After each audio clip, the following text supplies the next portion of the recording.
Kind of wonder where everybody had gone from the 2010 team. Oh man, yeah. I mean, there were a lot of new faces and different people in different roles, but it was the same old, same old. It was the same practice, it was the same tempo, it was the same game speed mentality, same coaches getting after us, and it was still a great experience, and it's the stuff that we're still going to bring into next season. It's the same old, same old. Tradition never graduates, and we're going to go out there and bring the same thing we brought last year. Can you just talk about that defensive tackle position? I mean, obviously Fairley was the big headliner last year, but y'all were able to rotate a bunch of guys this year. Not quite as many bodies. Do you think you may have to rely on a couple of freshmen to come in and provide some depth? Definitely. I tell guys all the time, if you want to come play early, come to Auburn. Our coaches give us a great atmosphere, a competition, and we're going to play the best players. It doesn't matter, how old you are, if you're 17, 18, or 19. If you're a baller, if you're going to help us win football games, you're going to play for Auburn University. And I love our coaches. We're a competitive first atmosphere, and it's going to be fun, just to see those guys compete and try to win jobs. How did you get to Auburn from Texas? For me, I always want to play in the SEC. Meeting a coach like Tracy Rocker. He's a guy that I wanted to play for, and it was definitely a nice experience in my 2 years with him, and I'm looking forward to the future with Coach Pelton. How much fun has this been? Oh, this has been amazing. It's an amazing experience, just to be able to spend the time with my close friends like Philip and Emery Blake. It's just a true blessing, and I'm looking forward to it, definitely.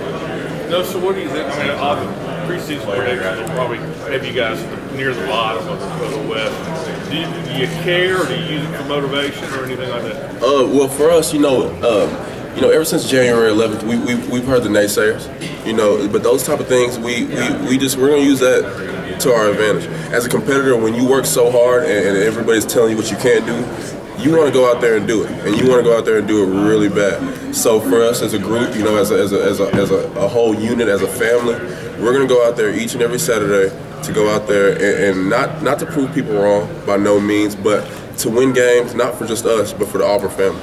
Can you talk about the newcomers on defense? Who have you most been impressed with? There's been a lot of new guys that came in, and they've just come in there and they've worked. The whole group, as a whole, they've done the little things right that we've been asking them to do, and they're holding themselves accountable. And at the end of the day, that's all you can ask for. But guys like Gabe Wright that just came in here and he's just been chopping wood. Guys like Angelo Blackson that came from Delaware, just to come out here, to Auburn, Alabama, that's a culture shock, and just to continue to work, continue to do what he has to do to help us to come this fall. And Jabron, Niles, I mean, the list goes on. And those guys are really gonna help us come this fall because they're definitely working hard right now. This season seems to be a season of a lot of great running backs in the conference. Are there any particular running backs that you think are better, or where would you rank the different running backs that you face? I played against them all, and there's some great running backs in this league. But a guy that's on my team that I personally like, and a guy like Ontario McCaleb. You don't see it. You really don't. You don't see his name in the papers too much. But he's a guy that everybody says, oh, speed. But this spring he ran between the tackles. He did the hard runs that you got to ask for back in the SEC.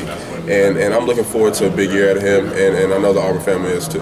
How has Coach Pelton been for Coach Rocker? Did he come in and kind of continue the same stuff, or is he kind of implementing stuff on his own? They're similar coaches in a way, in off the field issues. They're both two God-fearing men, and that's the first thing I look for in a coach.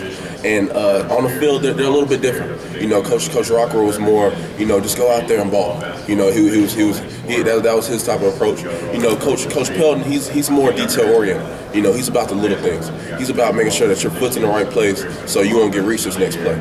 And watching film with him, it's definitely been, my eyes have been open like, oh, wow, I didn't see that last year. Now I'm going to correct it. I'm going to be a better player for it next year.